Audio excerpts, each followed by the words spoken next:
Hello students, good morning to all of you. Students, आज के इस वीडियो में हम क्लास 11th के चैप्टर रसायन विज्ञान की कुछ मूल अवधारणाएं में कुछ इम्पोर्टेंट टॉपिक हैं उसकी स्टडी करेंगे। तो स्टूडेंट्स, हम शुरू करते हैं। सबसे पहला जो इसमें से कई बार क्वेश्चन पूछा जाता है कि निम्न यौगिकों के अणुभारों की गणना कीजिए। अणुभार मॉलिक्यूलर वेट होता है। यौगिकों के अणुभारों की गणना कीजिए या मॉलिक्यूलर वेट की गणना करो। इसमें जो आपको यौगिक दिए जाते हैं वह नंबर 1 C6H12O6, नंबर दूसरा Na2SO4, नंबर थर्ड Fe2O3।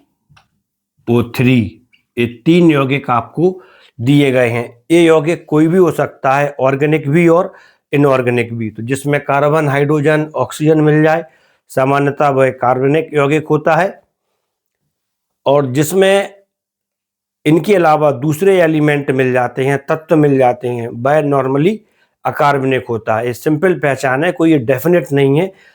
हो सकता है कि आप इसमें कोई जगह गलती भी कर दें, तो आप इसको डिटेल स्टडी भी कर लें।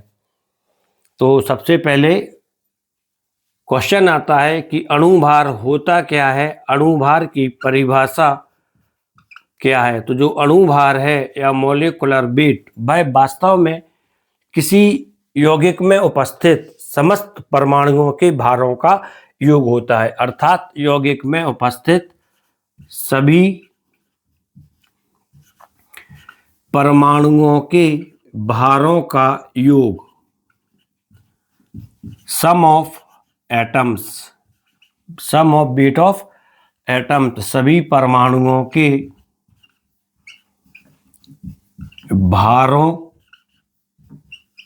का योग अणुभार कहलाता है। तो अणुभार ज्ञात करने के लिए हमें एटॉमिक वेट याद होना चाहिए। जैसे कार्बन, इसका परमाणु भार 12 होता है, hydrogen 1, oxygen 16, Na sodium 23, sulphur 32, oxygen 16, Fe इसका हम लेते हैं 56, जो कि वास्तव में 55.85 होता है लगभग।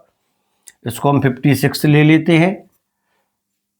इस तरह से अपना हो जाता है जो उसमें दिए हैं। तो सबसे पहले हम फाइंड आउट करते हैं C6H12O6 का अणुभार या मॉलिक्यूलर वेट। तो जैसा मैंने बताया था कि किसी भी यौगिक में उपस्थित इसके समस्त परमाणुओं के भारों के योग को अणुभार कहते हैं। तो C6H12O6 में कार्बन की संख्या है 6, तो इसको हम लिख देते हैं 6 × C। यहाँ पे C का हम परमाणु भार लिखेंगे प्लस 12H, तो इसको लेते हैं प्लस 12 × H प्लस 6 × O। इस तरह से हम लिख लेते हैं। इसके बाद जहाँ जहाँ पर हमने ये सिंबल लिखे हैं एलिमेंट्स के, हमें इनका एटॉमिक वेट लिखना है।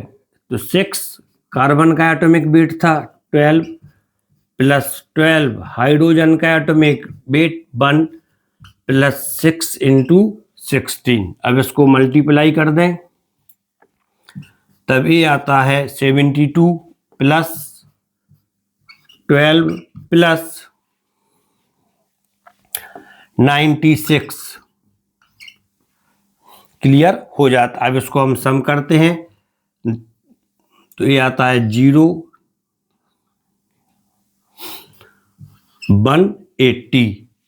इसका मॉलिक्यूलर वेट 180 आता है, 180 आता है। और जब इसके अणुभार के लिए हम ग्राम में लिख देते हैं, अर्थात 180 ग्राम, तब इसे हम ग्राम अणुभार कहते हैं या ग्राम मॉलिक्यूलर वेट कहते हैं। तो वास्तव में जब अणुभार के लिए ग्रामों में व्यक्त किया जाए तब यह ग्राम अणुभार कहलाता है। ग्राम मॉलिक्यूलर बेट बन जाता है। इसके बाद Na2SO4 का हम फाइंड आउट करते हैं।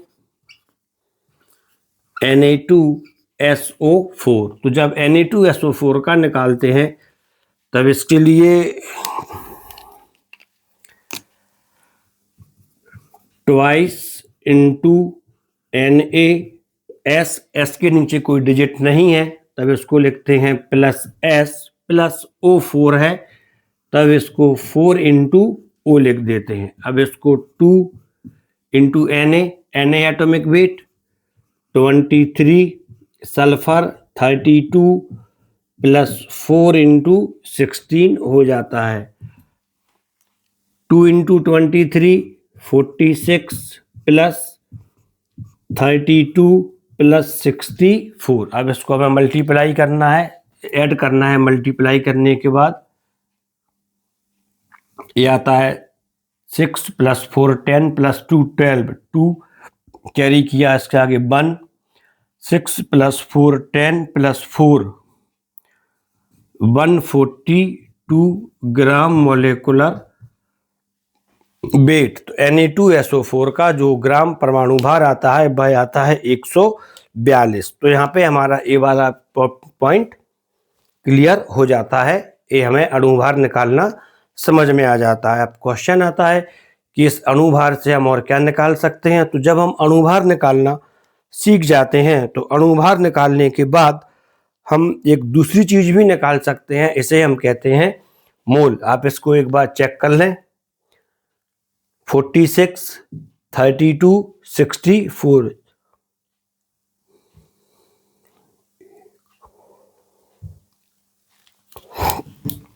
ये आपने चेक कर लिया। अब इसके बाद अणुभार से हम निकालते हैं मोल। अब क्वेश्चन आता है कि मोल क्या होता है और मोल को यह गणना हम कैसे करते हैं।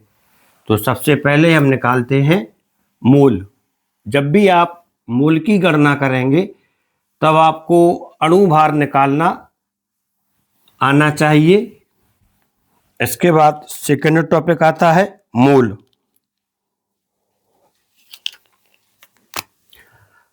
मोल किसे कहते हैं या मोल क्या है। तो जब आप SI सिस्टम पढ़ते हैं तब इसमें एक मात्रक होता है मोल, जो कि पदार्थ की निश्चित मात्रा के लिए प्रयुक्त किया जाता है। तो उसको हम लिख सकते हैं कि पदार्थ की निश्चित मात्रा को मोल कहते हैं। अब क्वेश्चन आता है कि पदार्थ की इस निश्चित मात्रा में कितनी मात्रा होना चाहिए। तो इसका सिंपल सा आंसर है कि पदार्थ की वह मात्रा जिसमें पदार्थ के 6.023 इंटू 10⁻23 अणु होते हैं या परमाणु होते हैं, एक मोल कहलाती है। अणु होते हैं या परमाणु होते हैं, वह क्या कहलाती है, एक मोल।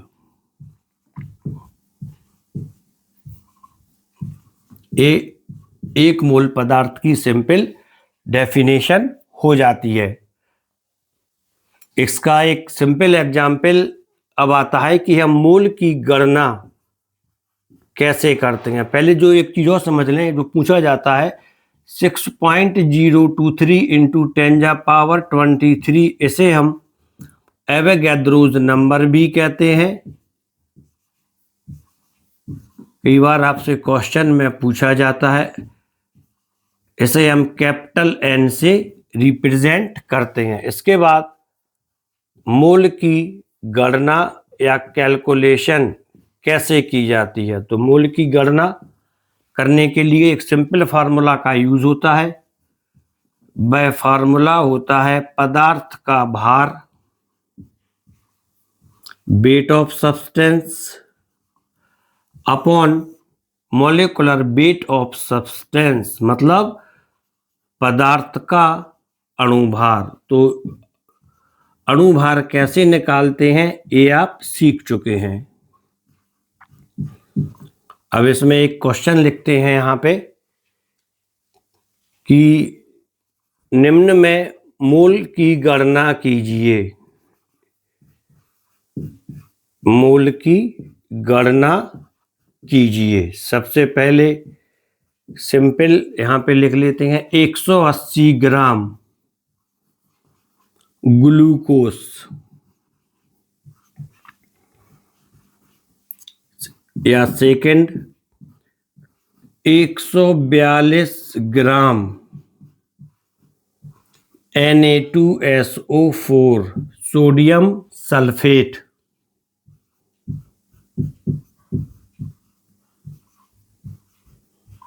इसमें हमें मोलों की संख्या ज्ञात करनी है। तो क्लियर है, जब इनमें हम मोलों की संख्या निकालते हैं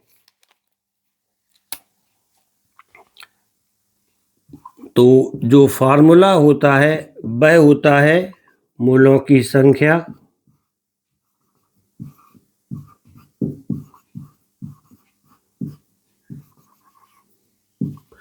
पदार्थ का भार ये आता है 180 अपॉन पदार्थ का अणुभार। तो अभी हमने जो पदार्थ था ग्लूकोस, इसका अणुभार निकाल लिया है C6H12O6 जो कि 180 आया था, और Na2SO4 और इसका जो हमने अभी अणुभार निकाला था यह 142 आया था। तो पहले वाले में मोलों की संख्या 180 ग्राम ग्लूकोस में मोलों की संख्या जब हम निकालते हैं तो जो फार्मूला होता है इसी का यूज करेंगे। ग्लूकोस पदार्थ कौन सा है अभी, ग्लूकोस का भार अपॉन ग्लूकोस का मॉलिक्यूलर वेट अणु भार MW से इसको लिख दिया है। तो ग्लूकोस का भार जो कि इस क्वेश्चन में 180 दिया है और ग्लूकोस का मॉलिक्यूलर वेट ये भी 180 दिया है, तब इसमें मोल कितने आते हैं 1 मोल। इसमें मोल कितने आएंगे 1 मोल। इसके बाद सेकंड Na2SO4 सेकंड में निकालते हैं। Na2SO4 में मोलों की संख्या इक्वल टू Na2SO4 का भार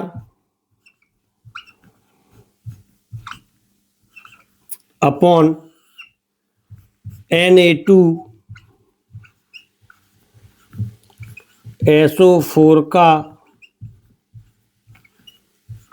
अणु भार। पॉइंट क्लियर हो जाता है। और Na2SO4 का भार यहाँ पे कितना दिया है 142, अणु भार भी कितना आया 142। तब इसमें भी जो मोलों की संख्या आती है वह भी इक्वल टू 1 मोल आती है। तो आप इसका कोई रिजल्ट निकाल सकते हैं, आपको इससे कोई चीज समझ में आता है तो जो मोल के लिए डिफाइन करता है तो इसका आंसर है हाँ। इसका ये आंसर होता है कि 180 ग्राम ग्लूकोस में 1 मोल है। इसी प्रकार 142 ग्राम Na2SO4 1 मोल Na2SO4 को रिप्रेजेंट करता है। अब इसको हम यहाँ पे लिखते हैं, इसके बाद इस पे थोड़ा आगे डिस्कशन करेंगे। इसको यहां से रफ कर दिया।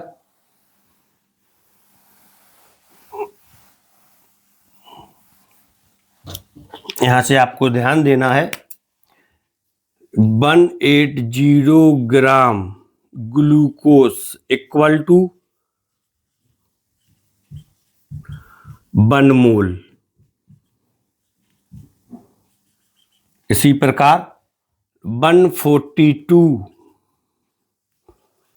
ग्राम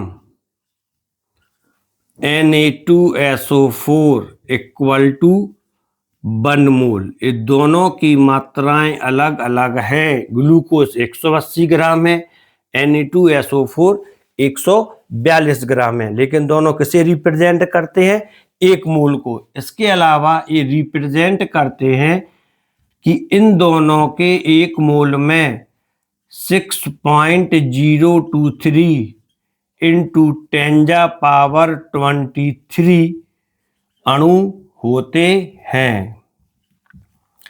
मूल संकल्पना के अनुसार ये इसको रिप्रेजेंट करते हैं। तो एक पॉइंट आपका और क्लियर हो जाता है। किसी भी पदार्थ के एक मोल में 6.023 इंटू 10⁻23 अणु होते हैं। यदि मैं बोलता हूं एक मोल नाइट्रोजन में कितने अणु हैं, नाइट्रोजन अणु में कितने अणु हैं, 6.023 इंटू 10⁻23। यदि मैं बोलता हूं एक मोल नाइट्रोजन परमाणु में, एक मोल दिया है, कितने अणु कितने परमाणु हैं, आंसर आएगा 6.023 इंटू 10⁻23। अब क्वेश्चन आता है क्या मोल के अनुसार अणुओं की संख्या चेंज होती है? तो इसका आंसर है हाँ। पहले आप इसको लिख लें, मोल के अनुसार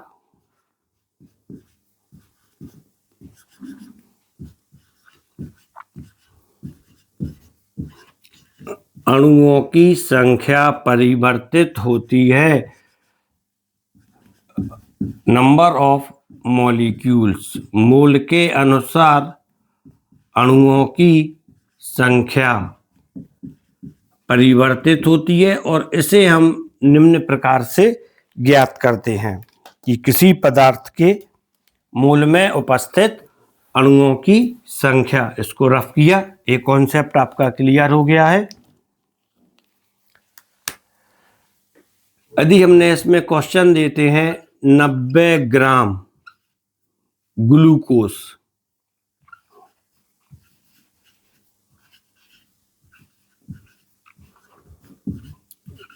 में अणुओं की संख्या ज्ञात कीजिए।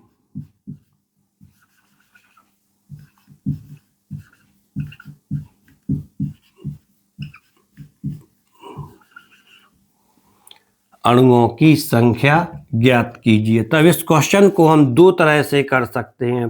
पहला होता है कॉन्सेप्ट बेस पर। कॉन्सेप्ट बेस क्या कहता है कि एक मोल ग्लूकोज मतलब उसके अणुभार के बराबर। कोई भी पदार्थ का जो एक मोल रहेगा वह उसके अणुभार को रिप्रेजेंट करता है, ये आपको ध्यान रखना है। तो ये बोलता है 180 ग्राम ग्लूकोज में अणुओं की संख्या कितनी होगी? 180 ग्राम, एक मोल है क्योंकि ग्लूकोज का अणुभार 180 है। अणुओं की संख्या इसमें आती है 6.023 इंटू 10⁻23। तब 1 ग्राम ग्लूकोज में अणुओं की संख्या 6.023 इंटू 10⁻23 अपॉन 180। इसलिए 90 ग्राम ग्लूकोज में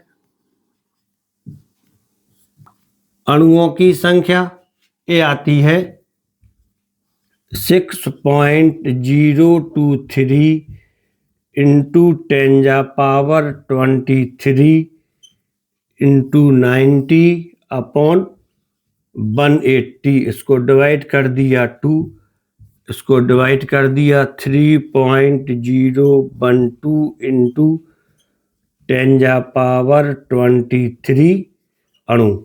ये कॉन्सेप्ट बेस पे सॉल्व हो जाता है। और लेकिन जो उसका दूसरा तरीका होता है वह होता है अकॉर्डिंग टू फार्मूला। और अकॉर्डिंग टू फार्मूला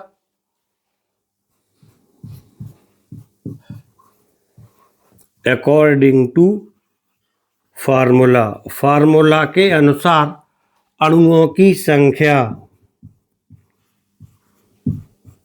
फार्मूला के अनुसार अणुओं की संख्या इक्वल टू पदार्थ के मोलों की संख्या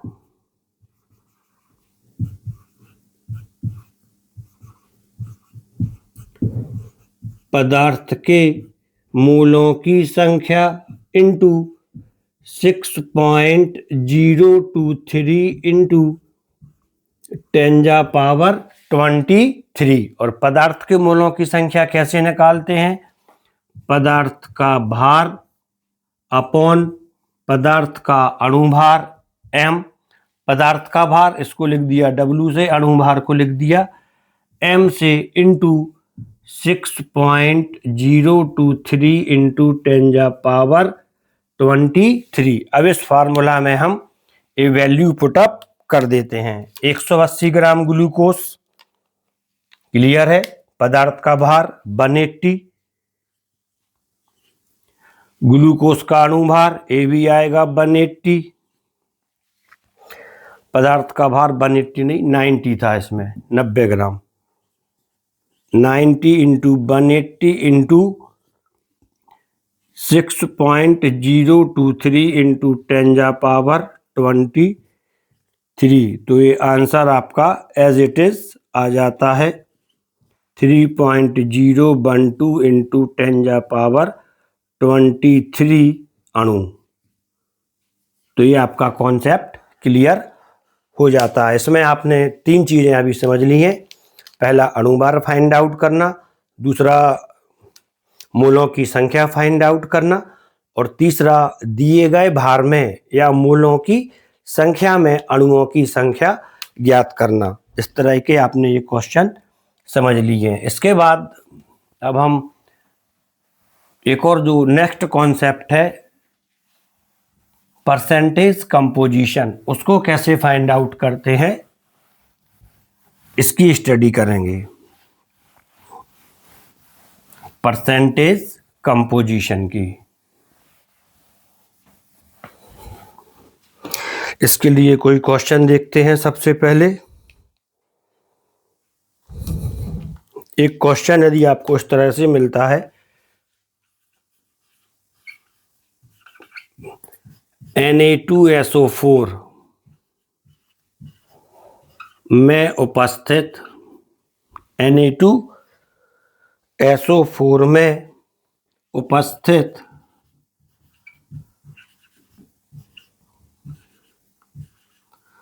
विभिन्न तत्वों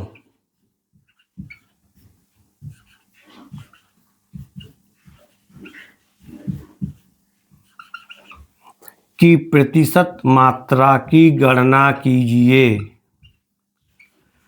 Na2SO4 में उपस्थित विभिन्न तत्वों की प्रतिशत मात्रा की गणना कीजिए या कैलकुलेशन कीजिए। तब जब इस तरह का क्वेश्चन आपको मिलता है तब आपको एक सिंपल फार्मूला यूज करना है, परसेंटेज ऑफ एलिमेंट, किसी तत्व का प्रतिशत मात्रा या किसी तत्व की प्रतिशत मात्रा इक्वल टू यौगिक में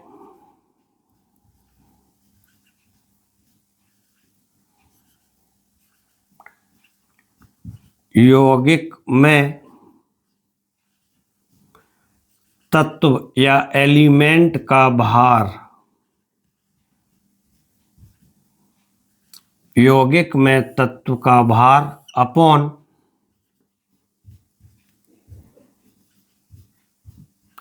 यौगिक का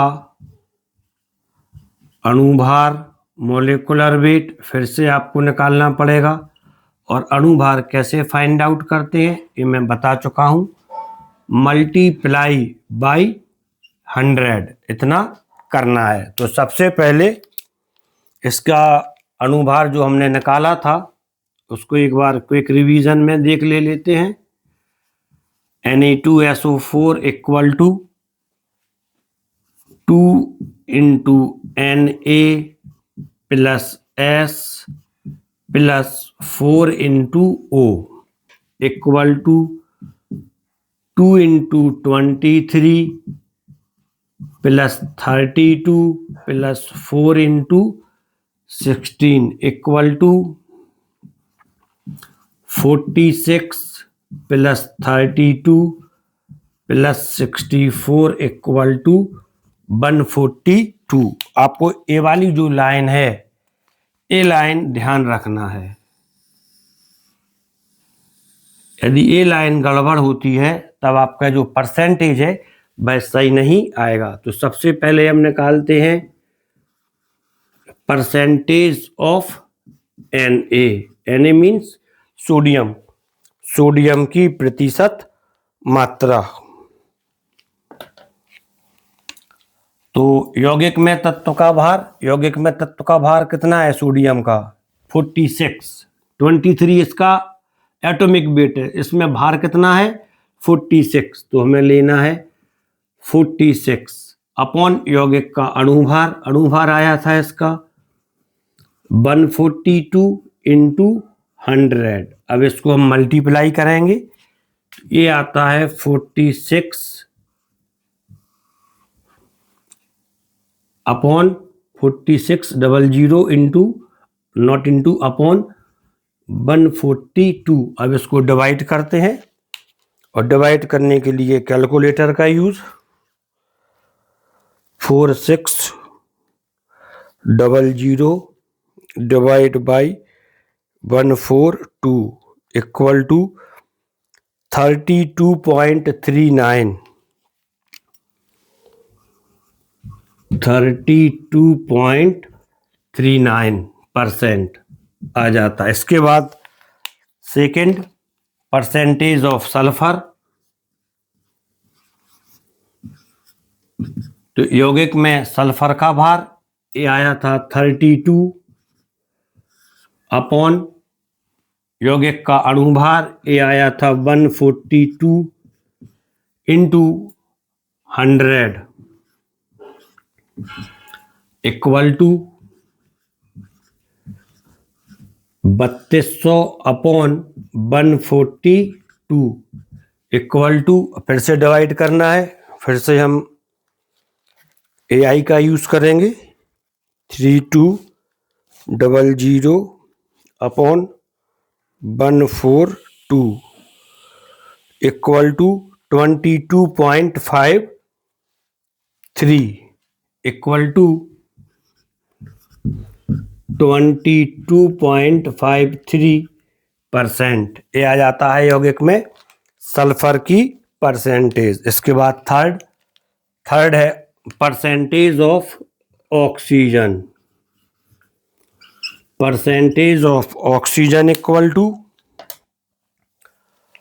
ऑक्सीजन कितना था यौगिक में? 64। ये लिख लिया 64 upon 142 into 100 equal to 6400 upon 142। अब इसको फिर से मल्टीप्लाई नहीं करना है, डिवाइड करना है।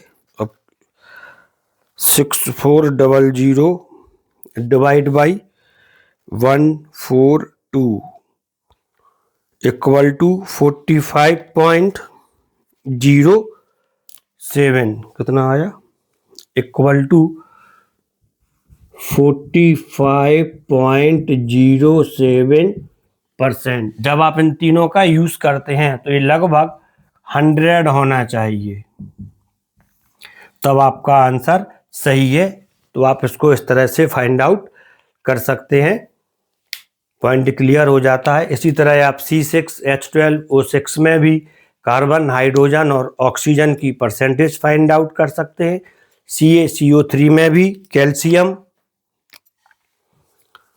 CaCO3 में भी आप Ca, कार्बन और ऑक्सीजन की परसेंटेज फाइंड आउट कर सकते हैं।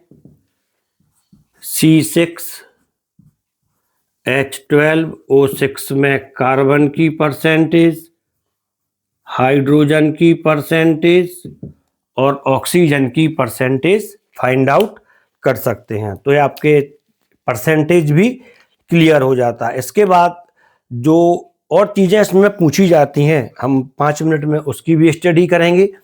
मूल्यानुपाती सूत्र, एम्पेरिकल फार्मूला और अणु सूत्र, मॉलिक्यूलर फार्मूला। तो इसको रफ करते हैं।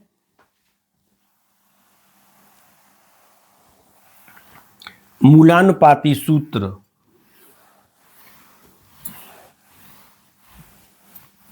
मूलानुपाती सूत्र इसमें आ ही रहा है अनुपात, और मूलानुपाती सूत्र किसी यौगिक का वह सूत्र जो उसमें उपस्थित तत्वों के अनुपात को व्यक्त करता है। मूलानुपाती सूत्र किसको व्यक्त करेगा? यौगिक में उपस्थित तत्वों के अनुपात को व्यक्त करता है, मूलानुपाती सूत्र कहलाता है। तो जब आपके लिए इसका क्वेश्चन आता है, तब वह क्वेश्चन आता है इस तरह से। सबसे पहले हम क्वेश्चन लिखते हैं। आयरन के या किसी यौगिक में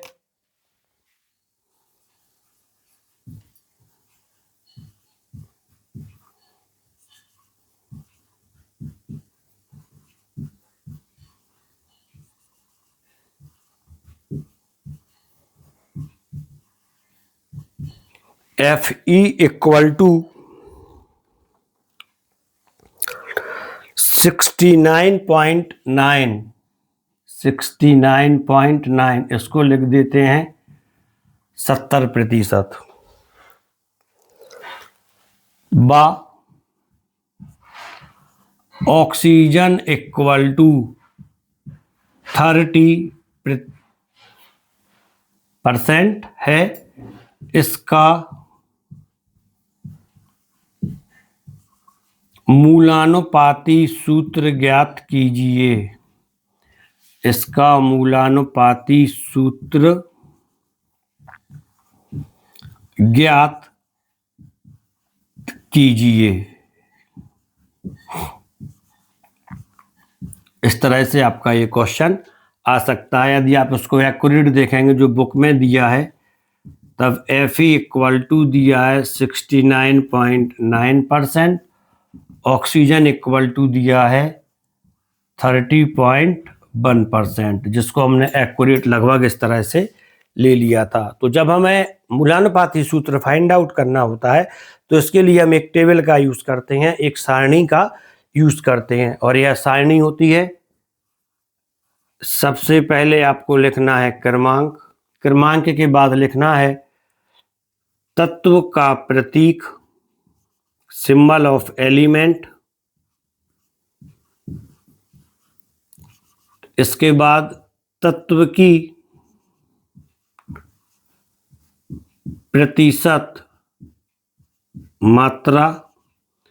इसके बाद आपको लिखना है, जब तत्व है तो तत्व का परमाणु भार होता है, तत्व का एटॉमिक वेट या परमाणु भार। इसके बाद आपको करना है तत्व की प्रतिशत मात्रा अपॉन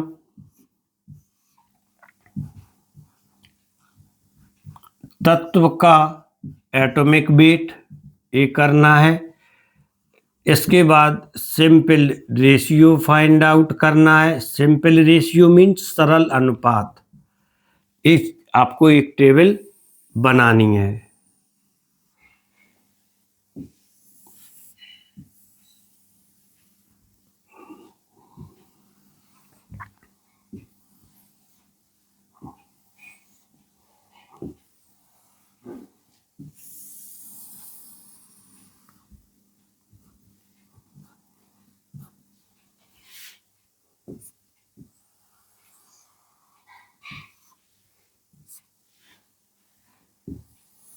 क्रमांक 1 और 2, पहला इसमें जो दिया है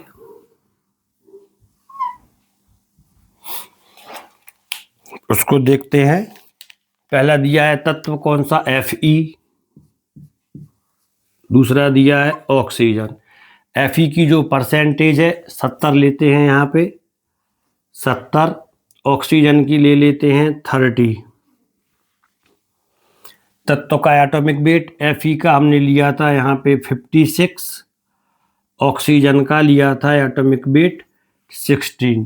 प्रतिशत मात्रा अपॉन एटॉमिक वेट, ये आता है 70 अपॉन 56, यहाँ पर आता है 30 अपॉन 60। अब इक्वल टू इसको देखते हैं, AI का यूज करेंगे इसमें। 70/56 इक्वल टू 1.25। अब फिर से इसमें AI का यूज करेंगे। 30/16 इक्वल टू 1.87। 1.87। अब सिंपल रेशियो फाइंड आउट करना है, तो सिंपल रेशियो फाइंड आउट करते समय जो सबसे छोटी डिजिट होती है उसी का हम सब में भाग दे देते हैं। तो सबसे छोटी डिजिट यहाँ पर कौन सी है? 1.25। तो हम किसको डिवाइड करेंगे? यहाँ पे 1.25 से सभी जगह डिवाइड कर देंगे। 1.25 अपॉन 1.25, 1.87 अपॉन 1.25 इक्वल टू 1 आ जाता है। तब FE इसके लिए 1 आया है, O के लिए भी 1 आया है। तब इसका मूलानुपाती सूत्र हो जाता है FeO। FeO इसका मूलानुपाती सूत्र हो जाता है। तो यहाँ पे एक टॉपिक जो था वो गड़बड़ दिख रहा है कुछ। FeO तो नहीं होना चाहिए इसको, और देखते हैं यहाँ तक 1.25 1.25 इसको, ये गड़बड़ है यहाँ पे। 1.87 divide by 1.25, 1.87 divide by 1.25 equal to 1.49 आया है। Equal to 1.49। अब यहाँ पे एक चीज और समझ लें, अब इन दोनों में काफी ज्यादा अंतर आया। एक आया है 1 और एक आया है 1.5, लगभग 1.5 गुने का अंतर है। 1 और 1.5 का अंतर है, 1.5, 1 and 1.5 का डिफरेंस आ रहा है। तब इसे होल नंबर में कन्वर्ट करने के लिए 2 से मल्टीप्लाई कर देते हैं। तब ये आता है 2 into 1 इक्वल टू 2। और जो 1.49 है इसके लिए हम जब 2 से मल्टीप्लाई करते हैं तो ये आता है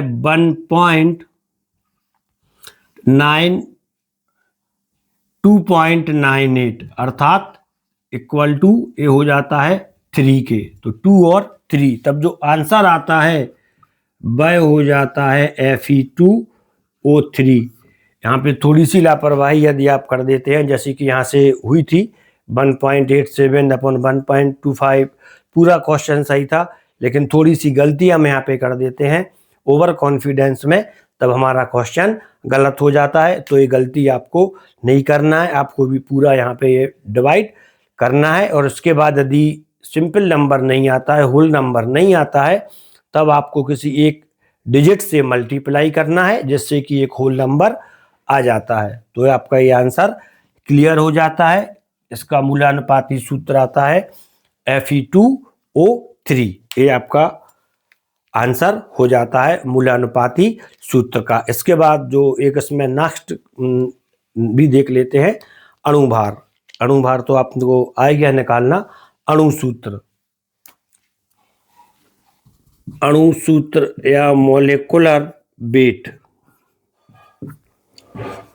मॉलिक्यूलर वेट बोल गया, ये मॉलिक्यूलर फार्मूला है। अणु सूत्र निकालने के लिए हमें 2 स्टेप फॉलो करने होते हैं। पहला, यौगिक का अणु सूत्र निकालना होता है। यौगिक का मूलानुपाती सूत्र निकालना होता है। अणु सूत्र निकालने के लिए हम सबसे पहले क्या निकालते हैं? यौगिक का मूलानुपाती सूत्र निकालते हैं। इसके बाद हम n की गणना करते हैं। इसके बाद हम n की गणना करते हैं और जब हम n की गणना करते हैं तब n इक्वल टू आता है मूलानुपाती सूत्र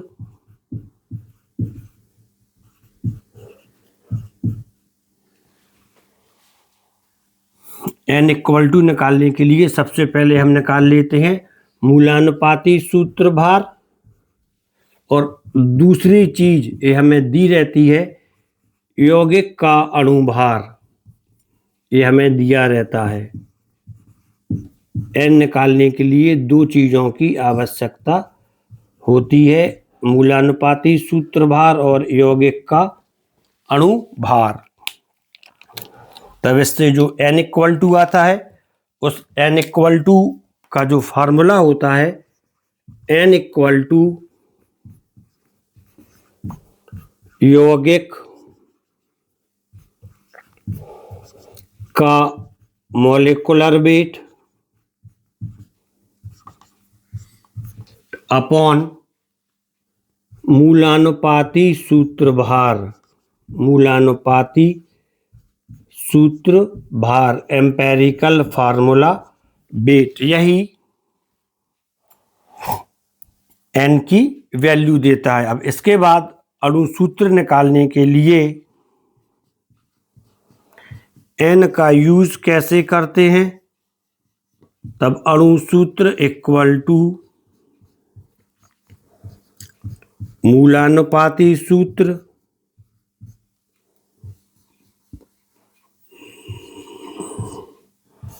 मल्टीप्लाई बाई n कर देते हैं। यही अणु सूत्र और मूलानुपाती सूत्र में संबंध होता है। अब इसको एक सिंपल एग्जाम्पल के द्वारा हम टैली कर लेते हैं कि, और इसी क्वेश्चन को हम बढ़ाते हैं। क्वेश्चन इसमें देखते हैं किस प्रकार से मिलता है।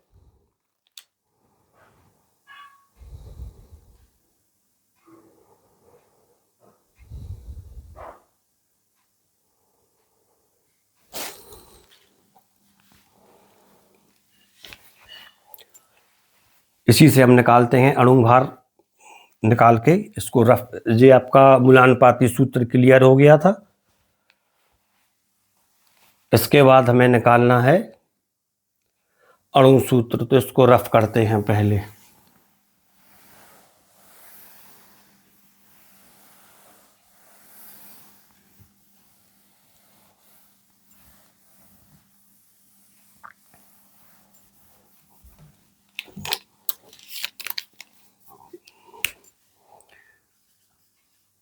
एक क्वेश्चन आता है कि किसी यौगिक में Fe, इसका जो मूलानुपाती सूत्र था, यहाँ पर हम इसको लिख देते हैं, इसका अणु सूत्र ज्ञात कीजिए। तो अणु सूत्र ज्ञात करने के लिए हम सबसे पहले इसका क्या निकालते हैं, मूलानुपाती सूत्र। सबसे पहले इसका क्या निकालेंगे हम, मूलानुपाती सूत्र। ये आप इसको समझ लें, क्वेश्चन चेंज हो गया है। अब इसमें हम जो अणु सूत्र है, मॉलिक्यूलर फार्मूला है, वो फाइंड आउट कर रहे हैं।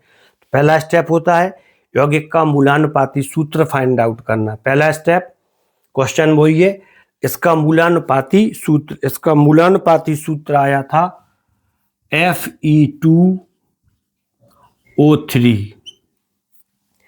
तब इसका मूलानुपाती सूत्र भार कितना होगा, मूलानुपाती सूत्र भार 2 into Fe plus 3 into O। 2 into Fe का हमने जो परमाणु भार लिया था वह 56 लिया था, प्लस 3 इंटू 60 लिया था।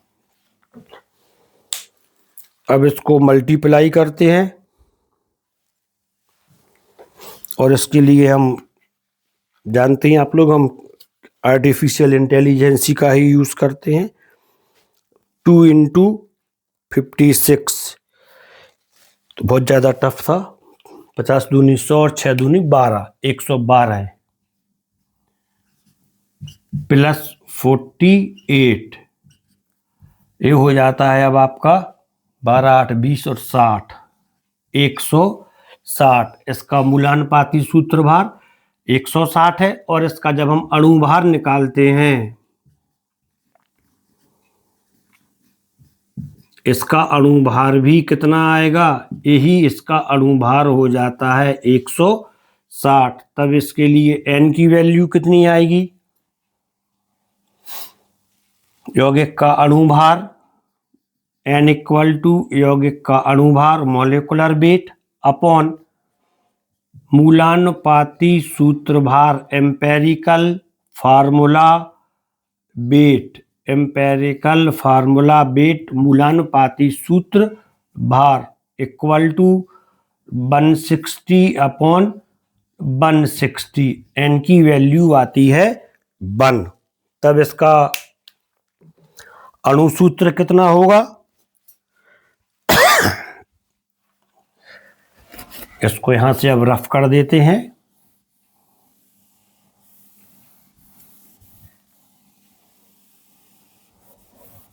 अणु सूत्र इक्वल टू मूलानुपाती सूत्र इंटू n। तब जो इसका अणु सूत्र है, अणु सूत्र इसका जो मूलानुपाती सूत्र आया था वह आया था Fe2O3 इंटू 1। तब इसका अणु सूत्र आया था Fe2O3 इंटू 1, अणु सूत्र भी हो जाता है Fe2O3, अर्थात इसका मूलानुपाती सूत्र और अणु सूत्र दोनों समान रहेंगे। तो यदि आपसे क्वेश्चन पूछा जाता है क्या ये पॉसिबल है कि किसी यौगिक का अणु सूत्र और मूलानुपाती सूत्र समान हो, तो इसका आंसर है हाँ, ये पॉसिबल है। एग्जाम्पल Fe2O3 क्लियर हो जाता है। तो स्टूडेंट्स, यहाँ पे आपने कई टॉपिक क्लियर कर लिए हैं, इसकी आपको प्रैक्टिस करना है। मूलानुपाती सूत्र और अणु सूत्र, यदि आप अणु सूत्र निकालते हैं तब उसको मूलानुपाती सूत्र आपको फाइंड आउट ही करना होता है, और यदि बाष्प घनत्व दिया जाता है तब इसके लिए अणुभार कैसे फाइंड आउट करते हैं, तब अणुभार equal to 2 into vapour density, अर्थात 2 गुणित बाष्प घनत्व होता है। कई क्वेश्चन में अणुभार नहीं दिया रहता है, बाष्प घनत्व दिया रहता है, तो आप उससे अणुभार निकाल सकते हैं। तो स्टूडेंट्स, ये आपके लिए कॉन्सेप्ट क्लियर करता है, और एग्जाम में यदि कोई न्यूमेरिकल आता है तब वह आपका 100% सॉल्व हो जाता है। इसके नेक्स्ट वीडियो में जो आपकी नॉर्मलता, मूललता ये सारे क्वेश्चन हैं, हम उनको सॉल्व करेंगे। तो आप इस वीडियो के लिए लाइक करें, चैनल के लिए सब्सक्राइब जरूर करें, और लगातार मेरे साथ जुड़े रहें। Thank you.